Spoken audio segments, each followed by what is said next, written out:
Selamat datang di UTAS Kemitraan, podcast yang membahas soal isu tata kelola pemerintahan di Indonesia. Kemitraan sedang melakukan pelatihan integritas partai politik dan salah satu pesertanya adalah Faris Mujahid. Kita kenalan dengan Mas Faris Mujahid.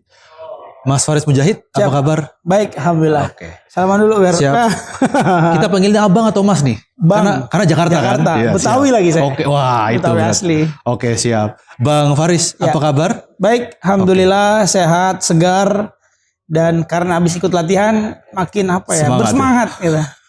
Semangat untuk apa nih? Semangat untuk perubahan. Oke. Karena udah dapat materi yang bagus Ya. untuk kita terapin lah sesegera mungkin. Siap. Nah, sebelum kita bicara ke situ, Oke. kita mungkin kenalan dulu ya. Bang Faris ini kan sudah aktif di partai ya? Iya. Sejak tahun berapa Bang? Kalau boleh cerita. Jadi saya ikut partai secara definitif 2019. Waktu itu menjelang pemilu Pilpres, pemilu legislatif juga ya. Jadi waktu itu saya kebetulan jadi salah satu ketua Orsap kepemudaan. Namanya Garuda Keadilan di PKS. Jadi disitulah tuh definitif tuh ikut kampanye. Dulu kan zamannya Prabowo Sandi ya. Prabowo Sandi, PKS-nya juga gitu. Jadi ya udah 6 tahun berarti kurang lebih. 5 tahun lah kurang lebih ada di PKS. Motivasinya masuk ke partai politik itu apa? Jadi kalau bicara motivasi, saya pikir partai politik ini jadi media yang paling cepat ya. Kalau kita pengen memberikan perubahan untuk masyarakat lah. Karena memang setahu dan sepemahaman saya memang partai politik ini media yang ya secara konstitusi itu diperbolehkan ya terlibat dalam pemilu, dan di mana pemilu itu kita kan nyari pemimpin baru gitu. Jadi kenapa saya masuk ke partai politik? Saya pengen ada di dalam rombongan ini gitu. Saya pengen ada di media yang memang secara konstitusi punya wewenang. Nah, kalau saya nggak masuk di partai politik ya saya cuma bisa ikut komen di sosial media, cuma bisa ikut ya berpendapat lah, tapi nggak ada julid di dalamnya. gitu ya. Ikut julid doang. Makanya saya pikir saya pengen yang membantu masyarakat. Ya udahlah, saya masuk partai politik sekalian gitu, terjun ke dalamnya. Betul. Bang, kalau kita lihat kan orang-orang muda gitu ya di Indonesia itu agak antipati dengan partai politik. Kenapa Bang Faris ini kemudian justru opposite? Justru terjun sekalian ke partai politik. Apa nggak takut Bang? Misalnya Sama ini ya, banyak pembatasan ya. Iya. Mungkin yang pertama saya backgroundnya kuliahnya di FISIP. Saya kuliah di Unpad, saya ambil jurusan hubungan internasional. Jadi memang FISIP itu ya ilmu politik gitu ya. Meskipun juga di anak FISIP tuh nggak semuanya pro sama partai politik gitu. Tapi buat saya ketika saya di FISIP ya saya melihat tadi yang saya sampaikan terkait motivasi. Ya sama menurut saya memang ini jalan ninja yang kalau orang-orang sekarang bilang yang nggak semua orang suka gitu. Karena di dalamnya itu banyak perdebatan, banyak dalam tanda kutip ya hal-hal yang memang dianggap kotor lah kayak gitu. Tapi saya sekali lagi yakin ya kalau menurut saya sih kalau orang baik banyak di partai politik, pasti partai politik juga akan berubah gitu. Jadi stigma buruk itu pasti hilang bersamaan dengan orang-orang baik yang masuk ke dalam politik gitu. Dan itu saya lihat juga banyak dibuktikan kayak kita lihat kalau banyak profesional teknokrat itu masuk ke dalam sistem politik itu ada image yang berbeda lah dengan ketika dulu ya anggaplah partai politik cuma didominasi oleh orang-orang yang dianggap politis aja gitu. Jadi buat saya sih ya memang mungkin teman-teman yang lain mayoritas di luar politik, tapi saya pikir ya saya pengen terlibat aja di dalam media yang memang bisa memberikan banyak kebaikan gitu. Ya. Tadi kan disampaikan pengen membawa perubahan gitu ya di masyarakat. Ya. Ini konteks umum perubahan ya. Iya, iya. Kalau boleh tahu gitu perubahan yang dimaksud Bang Faris itu yang seperti apa sih perubahan? Jadi sejak di HI itu saya banyak banget belajar di HI memang terkait Human Development Index ya. Indeks pembangunan manusia. Kira-kira indeks ini mengukur seberapa pintar masyarakat di satu negara, seberapa sehat dan seberapa sejahtera gitu kan. Nah kalau dari 3 hal ini nih data kita menunjukkan kita ini ada di posisi yang kira-kira nggak pinter-pinter amat, nggak sehat-sehat amat, nggak sejahtera amat gitu kan. Nanggung gitu. Jadi kayak mediocre lah ya. Nah saya melihat ya kita harus fokus gimana caranya kita keluar ya. Kalau banyak ekonom bilang tuh ada middle income trap. Kita harus keluar dari jebakan ini nih menjadi negara yang middle class dan segala macam gitu. Nah saya juga ya kalau tadi ditanya perubahan, ya mimpi saya ke situ tuh. Gimana caranya seorang ini di Indonesia makin banyak yang pinter, makin banyak yang sehat, makin banyak yang kaya gitu. Nah tinggal ya namanya perubahan besar ini nggak mungkin singkat lah gitu. Ya, jadi ya 3 hal ini yang saya pikir fokus saya, dan saya berharap ya kita terus mengarah ke sana gitu. Mudah-mudahan. Dan langkah atau step awalnya masuk ke partai politik ya? Masuk ke partai politik karena gubernur, bupati, wali kota, presiden, bahkan menteri sekalipun itu jalurnya adalah jalur politik gitu. Bahkan anak HI itu kan pengennya jadi duta besar ya. Betul. Ini konteks yang lebih umum lagi nih. Nah, duta besar itu kan ada 2 jalur birokrat dan jalur politik. Nah, jadi bahkan untuk menjadi duta besar pun bisa lewat jalur politik gitu. Artinya ruang kalau udah jadi politisi itu, bahkan nih mohon maaf ya, di luar konteks etis atau tidak ya. Tapi menjadi komisaris, menjadi direksi itu politik itu punya ruang itu gitu. Artinya ketika orang-orang baik ini sudah banyak di partai politik, itu banyak posisi-posisi penting itu akan diisi oleh mereka. Ya. Jadi gubernur, nah, saya kalau dulu waktu di Jawa Barat ngebandingin antara Gubernur Ahmad Heriawan waktu itu di Jawa Barat dengan misalnya menjadi ketua yayasan. Yayasan cuma bisa bikin mungkin ya 10 ruang kelas. Tapi jadi gubernur Jawa Barat dengan APBD-nya bisa bangun 1000 ruang kelas gitu. Betul. Dan itu tersebar di 30-an kabupaten kota. Iya, tersebar di hampir seluruh kabupaten kota. Dengan dana yang relatif lebih besar gitu. Jadi menurut saya ya memang ini langkah yang tidak satu-satunya tapi yang paling cepat lah, katalisator lah gitu. Dan perubahannya bisa signifikan ya. Signifikan. Begitupun sebaliknya kalau dia diisi oleh orang yang ya mohon maaf tidak amanah dan segala macam, ya sebaliknya semua angka yang besar itu juga nggak jadi apa-apa gitu. Betul. Nah, bicara strategisnya partai politik nih, Bang Faris. Terus ada antipati dari orang muda nih. Iya. Apa sih usul Bang Faris untuk kemudian tadi menjadikan orang-orang muda, orang-orang baik masuk ke partai dan mewarnai partai agar usulan para pembuat kebijakannya lebih bagus dan lebih baik gitu? Kalau saya sih melihat teman-teman kita generasi muda ini, saya bisa memahami ya kenapa orang-orang tuh pada anti dengan politik lah, dengan segala macam pemberitaan yang banyak gitu kan, dengan segala macam hal-hal yang ya kalau kita lihat KPK mengeksposur kejahatan yang dilakukan oleh para politisi gitu kan. Tapi kita pengen mengajak seluruh teman-teman kita berpikir dalam keadaan yang clear dan tenang. Jadi dengan segala macam kondisi yang ada, nah kita butuh ruang tenang itu supaya melihat secara objektif. Ya tadi kalau kita bicara perubahan atau konteks pengabdian, ya partai politik ini menjadi satu alat atau kendaraan yang bisa sangat cepat gitu kan untuk melakukan perubahan. Nah tinggal gimana cara positioning kita. Apakah kita mau ada di luar atau di dalam partai politik. Sekali lagi peran apapun prinsipnya bisa gitu. Tapi kalau teman-teman melihat partai politik bisa jadi salah satunya, nah, teman-teman nanti tinggal lihat partai politik mana yang paling tidak punya visi yang sama gitu. Jadi kalau sekarang kan ada 10 partai parlemen di DPR RI. Ya paling enggak ya dari 10 partai parlemen ini dilihat aja yang mana kira-kira tokohnya kita percaya, visi misinya kita rasa sejalan, sama track recordnya juga udah terbukti gitu. Jadi dari situ saya pikir anak-anak muda itu harusnya sih bisa menentukan di partai mana dia mau berpihak gitu. Tapi juga jangan sampai berpikir kalau kita sudah ada di partai, salah satu partai, terus kita merasa lebih baik dari partai lain, nggak juga gitu kan. Atau kita merasa lebih baik dari yang tidak berpartai, nggak juga. Jadi semumpung kita masih muda, tugas kita lah memperbanyak networking ini. Karena mungkin hari ini masih generasi tuan yang di sini Bang. Ya. Tapi 5 tahun lagi, ini kan generasi kita nih berganti. Nah dengan pengalaman yang udah kita bangun, jejaring yang sudah kita bangun, visi misi yang harusnya kita sama ya. Itu one day kita ketemu dengan persamaan visi misi, ya kita bisa koalisi benar-benar sebagaimana harus mestinya gitu kan. Nah akhirnya perubahan yang kita harapkan tuh semakin lebih cepat gitu. Ya. Pada akhirnya kan partai politik ini hanya kendaraan. Betul. Tapi tujuan utama adalah bagaimana menyelesaikan problem, kesejahteraan begitu ya. Betul. Bagaimana masyarakat ini bisa sejahtera. Jadi apa yang digagas oleh para founding fathers kita ya di alinea keempat itu kan, melindungi segenap tumpah darah Indonesia, memajukan kesejahteraan umum dan seterusnya, itu nggak cuma normatif, tapi juga benar-benar kejadian gitu. Dan kita menuju Indonesia Emas 2045. yang belakangan waktu juga kita melihat kok jadi kayak Indonesia cemas gitu ya. Nah, Ya, dan akan jadi semakin Indonesia cemas ketika orang mudanya tidak terlibat di politik. orang muda nggak terlibat, orang baik nggak terlibat gitu. Oke. Akhirnya ya tadi partai politik diisi sama orang-orang yang tadi pragmatis aja, punya kehendak buat dirinya atau kelompoknya aja gitu. Oke, baik. Bang Faris ini kan juga sekarang menjabat di partai sebagai apa, Bang? Saya kalau di DPP ada satu bidang namanya bidang pembinaan wilayah.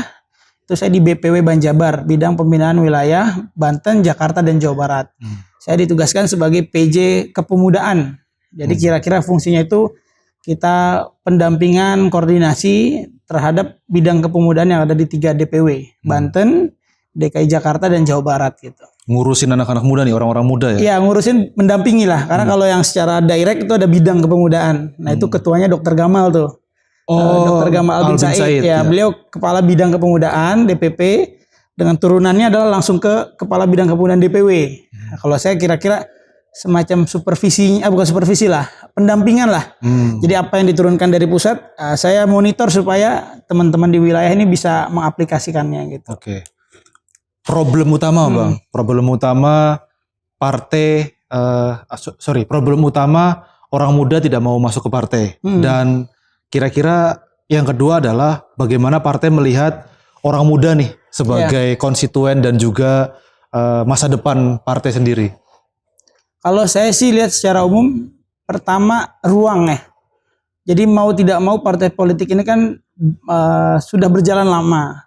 Nah, ruang-ruang ini sudah diisi oleh mayoritas generasi tua lah ya. Nah, jadi anak-anak muda ini mungkin untuk ruang terbatas. Anggaplah untuk ukuran bidang ya bidang kepemudaan gitu kan. Posisinya berapa banyak sih gitu. Jadi untuk ruang itu relatif memang ya bisa dibilang terbatas gitu kan. Meskipun ada gitu. Kemudian yang kedua, kalau saya juga melihat belakangan apa ya, karena ada batasan di negara kita ini, kalau sudah jadi partai politik, sudah jadi masuk anggota partai politik kan tidak bisa ikut ini, ikut itu dan segala macam. Jadi negara ini juga memberikan pembatasan yang harusnya menurut saya sih harusnya nggak boleh gitu juga. Jangan sampai orang berpartai itu kayak dilarang di mana-mana gitu kan. Ya itu juga menjadi akhirnya orang berpikir ulang, waduh, apalagi dia mau daftar PNS, mau daftar BUMN, mau daftar apa segala macam. Belum lagi di tengah masyarakat mungkin ya merasa ada stigma-stigma itu, akhirnya mereka aduh males dah. Dapat apa juga enggak, tapi dapat stigma, dapat batasan gitu. Nah, itu saya temukan tidak sedikit ya teman-teman muda yang akhirnya memilih untuk ya mungkin ya gue dukung ide lo deh, tapi gue nggak masuk ke dalamnya gitu. Dan itu menurut saya memang sistemik ya. Artinya harus ada kebijakan regulasi di negara kita yang juga membuka itu.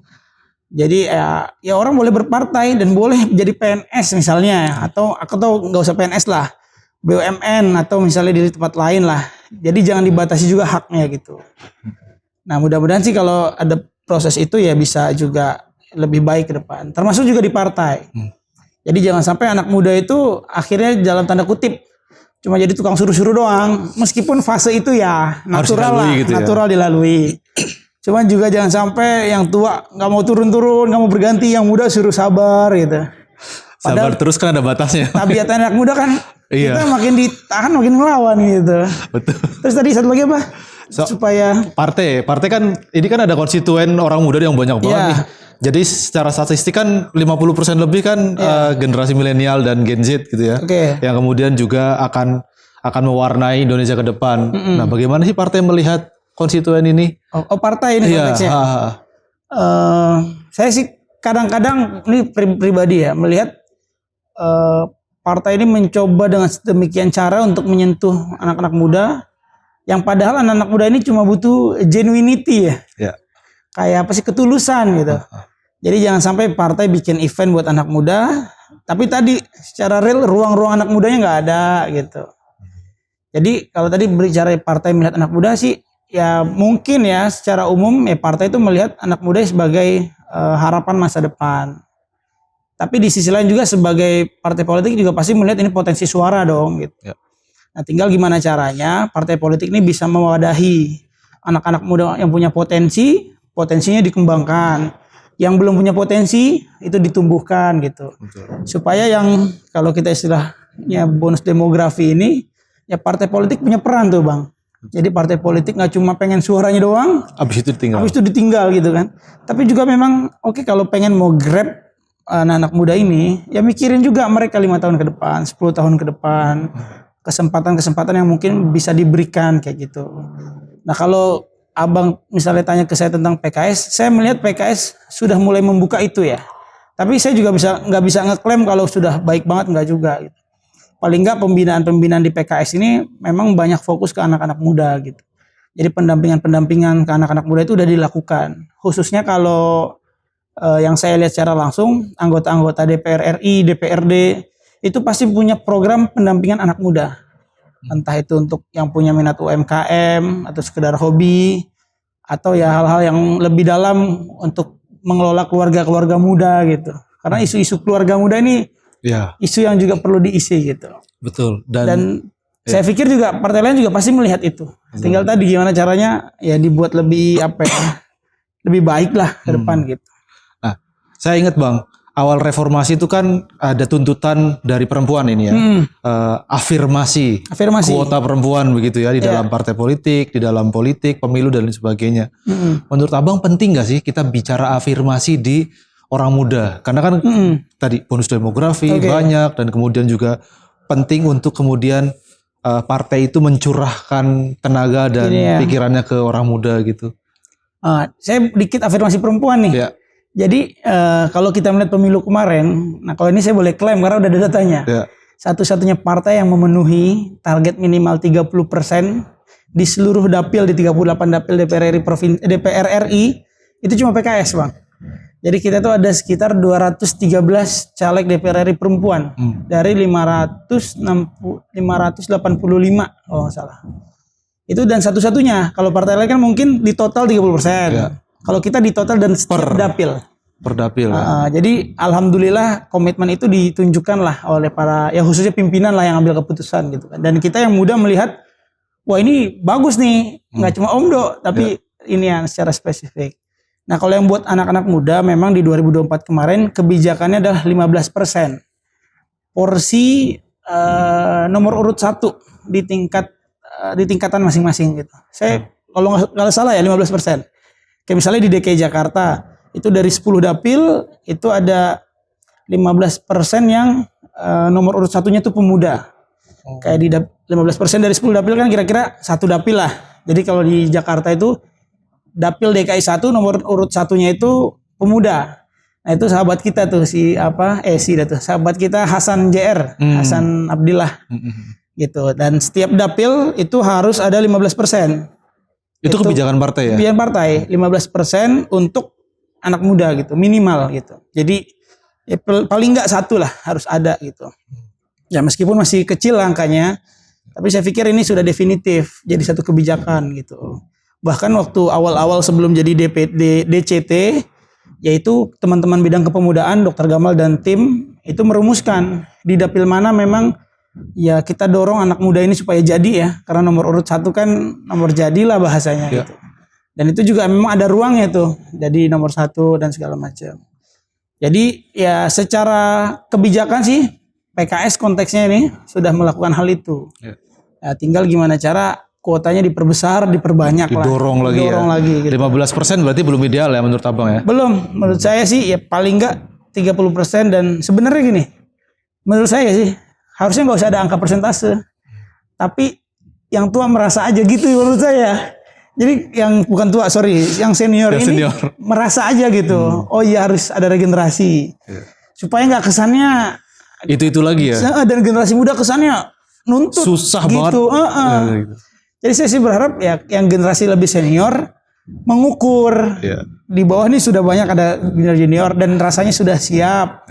Ya transisinya dilakukan sesmooth mungkin lah. Gitu.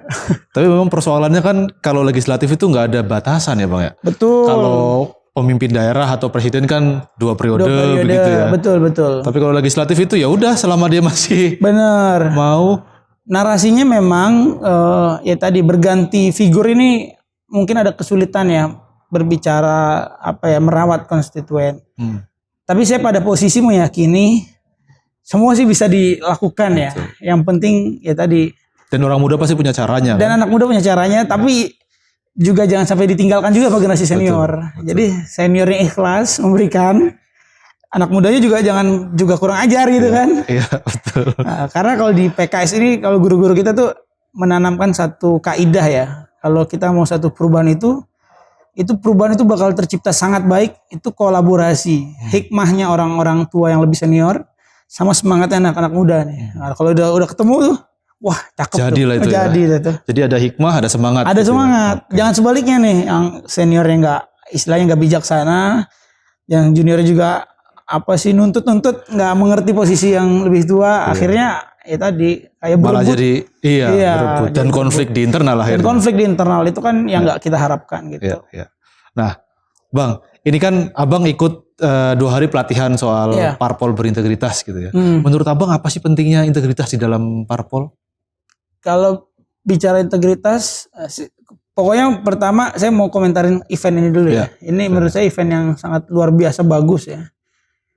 Kita bisa ketemu dengan teman-teman dari partai politik lain, dan bahkan kita bisa buka-bukaan ya dalam konteks yang memang kita mencari perbaikan gitu. Dipandu oleh tim dari kemitraan, fasilitator dan segala macam. Itu kita bisa brainstorming apa yang memang realita yang kita hadapi kemarin khususnya, dan apa sebenarnya idealita yang harus kita kejar gitu. Jadi menurut saya acara ini bagus banget, dan rasanya sih perlu direplikasi ya di setiap partai masing-masing, di tingkatan masing-masing gitu.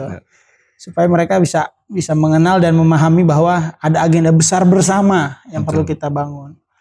Nah, tadi terkait integritas, memang ini kayak kata-kata yang mudah diucapkan Tapi susah. susah dilakukan ya.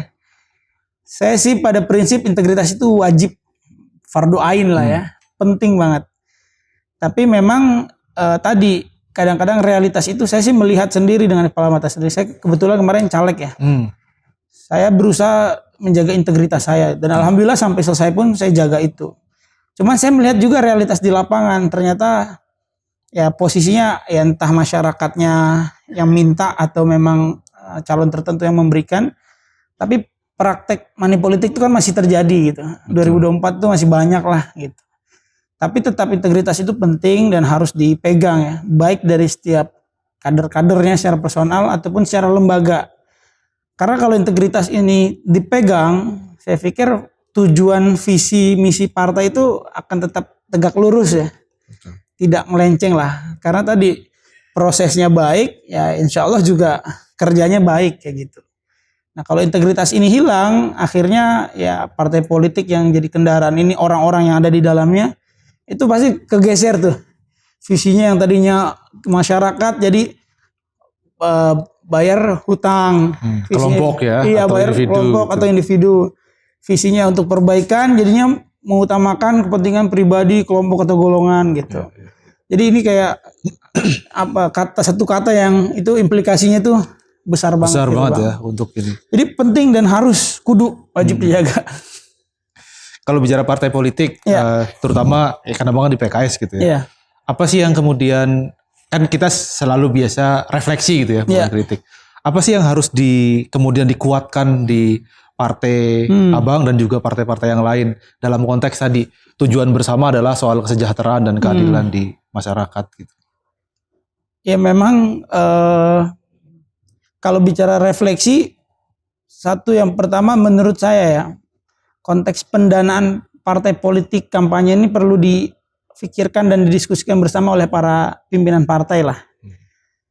Jadi saya termasuk orang yang percaya pendanaan yang dikelola dan diatur oleh pemerintah ini nantinya misalnya, itu pasti akan jadi satu penyebab money politik itu berkurang gitu ya.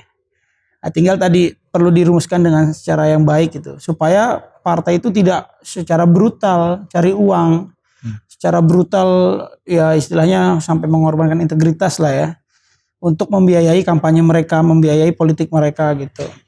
Kemudian yang kedua, partai harus secara aktif menanamkan nilai ini ke seluruh kadernya.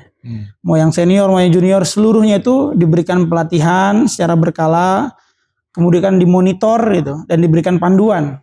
Karena integritas ini kan sifatnya kayak iman ya, naik dan Naik turun. Dia bisa naik kalau lagi pelatihan, dikumpulkan sama orang-orang yang punya integritas. Tapi dia bisa turun tuh kalau lagi ya bertemu dengan orang-orang yang gak punya integritas. Kemudian dan segala macam. Berhadapan dengan kebutuhan gitu ya. Dan berhadapan dengan kebutuhan, benar. Jadi harus berkala nih, harus hadir partai politik sebagai institusi, memastikan kader-kadernya nih terus terjaga integritasnya. Begitupun di partai politik lain. Jadi kampanye fair itu jadi kesepakatan tuh. Kampanye fair itu kan ya batasannya ya pasti di gagasan ataupun program pelayanan lah gitu.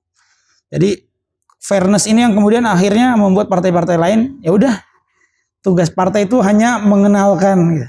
Mengenalkan, memberikan pelayanan, rakyat maunya siapa, milih siapa, itu kehendak mereka gitu. Nah paling enggak kalau tadi 3 hal ini ya, mulai dari pendanaan diatur, integritas ditanamkan, terus partai-partai jadi fair juga. Kompetisinya ya. Kompetisinya fair gitu kan. Dan aspek pelaksana pemilu juga penting tuh. Pelaksana pemilu mungkin ada oknum lah ya, yang kadang-kadang ya itu membuka ruang itu tidak fair itu, menawarkan hal-hal tertentu kepada caleg misalnya kan. Nah itu ya perlu juga diantisipasi gitu. Jadi kalau udah ada fairness, pembiayaan clear, integritas setiap kadernya kuat, kayaknya sih rasa-rasanya insya Allah ya atas izin Allah, masyarakat juga akan lama-lama kan pendidikannya bertambah ya. Akhirnya ya udah kita akan dapat semua hasil ini tanpa ada kecurangan, politik uang dan lain sebagainya. Gitu. Berarti itu modal untuk demokrasi yang lebih baik ke depannya Bang? Betul, itu saya sih melihat kalau itu udah bisa diaplikasikan insya Allah lah. Dan ya kalau prosesnya baik, biasanya hasilnya baik. Iya gitu. betul. Karena hasil tidak mengkhianati proses. Ya. Betul. Oke. Baik, pertanyaan terakhir Bang. Siap. Ini kita bicarakan tadi udah ngomong partai, udah ngomong kompetisi di perpolitikan Indonesia. Pada akhirnya kan kita melihat tujuan besar bernegara ya. Benar. Tujuan besarnya Indonesia. Abang pengen melihat Indonesia seperti apa sih ke depan? 10-15 tahun sampai kemudian Indonesia emas tadi. Iya.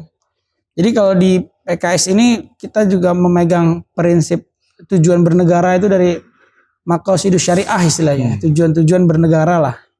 Mulai dari keamanan, kenyamanan, kesejahteraan itu kita kira-kira clue-nya di situ.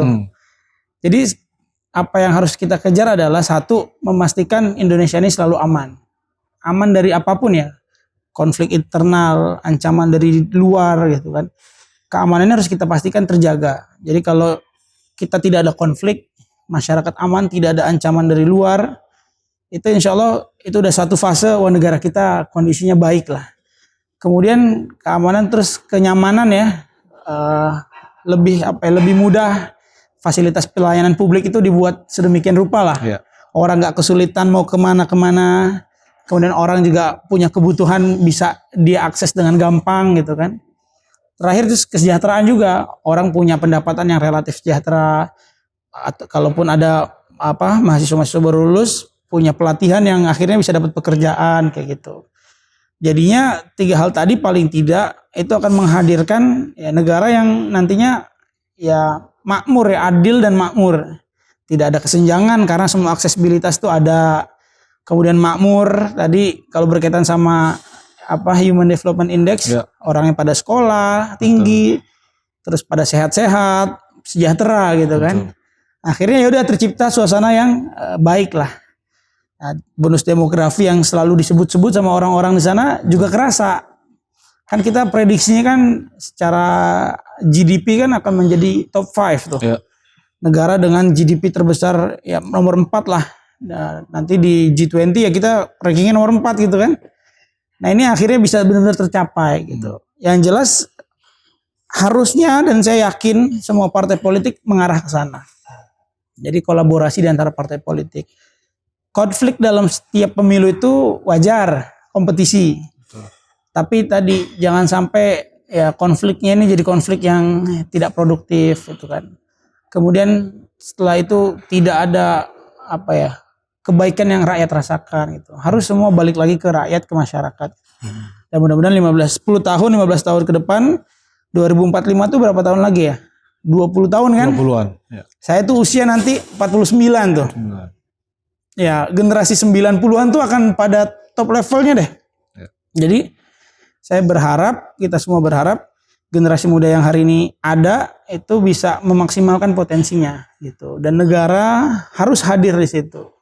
Jangan sampai ada anak-anak muda yang putus sekolah cuma karena alasan biaya. Terus jangan sampai lagi ada, ya mohon maaf, peluang kerja itu malah banyak untuk tenaga kerja asing misalnya. Sedangkan di dalam negeri kita kesulitan gitu. Itu sih, terus akhirnya ya bisa kita capai deh tuh impian kita. 100 tahun negara kita merdeka. Negara kita jadi negara yang maju gitu. Jadi mimpinya adalah membangun negara yang baldatun thayyibatun warabun ghafur. Kalau bahasa itunya megah, ripah, loh jinawi. Oh iya. Gemah ripah Gemah ripah loh jinawi. Orang Betawi soalnya. Oke. Siap. Bang Faris Mujahid, terima kasih. Terima kasih banyak. Dan teman-teman, demikian kita ngobrol dengan Bang Faris Mujahid. Orang muda yang meniti karir di partai politik ya Bang ya. Betul. Dia kemudian mencoba mencari partai hanya media untuk tujuan yang lebih besar soal tadi kesejahteraan. Karena Human Development Index Indonesia turun padahal sumber daya alam maupun manusianya berlimpah. Ya. Jadi Bang Faris berharap 10-15 tahun ke depan Indonesia mencapai yang dicita-citakan bersama. Gemah ripah loh jinawi dan baldatun thayyibatun warabun ghafur. Amin. Terima kasih, ketemu lagi di Utas Kemitraan selanjutnya. Thank you. Thank you Bang.